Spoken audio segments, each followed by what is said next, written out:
Hi, so this is a video of us unboxing a Mi gaming monitor. None of the clips have audio because we only realized that the Rode Wireless Go microphone that we were using was off after we filmed everything. The video is going to end up looking like a webinar because I'm going to have to narrate from this tiny corner, but here it is.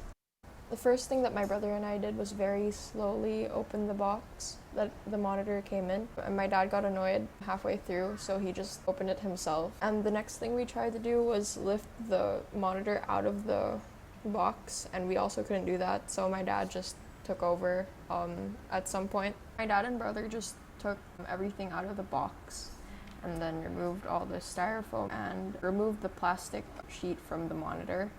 They spent a few minutes explaining that the stand was really easy to put together and that there was only one screw that you needed to screw in so that the two parts would stick together.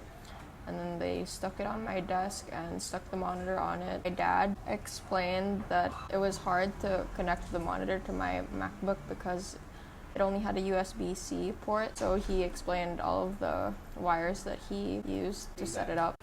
So after all of that, I set up all the wires, and then my brother helped me wire it to the back of the gaming monitor. So the pieces that cover the area where the wires go are magnetic, which is cool because you don't have to unscrew it and screw it in every time you change the wiring. So after we set up all the wires, I plugged in my laptop, and then we played around with the monitors for a bit. This video was really just a messy unboxing because the audio wasn't there, and I mean, a day is not really enough time to get a full impression of the thing.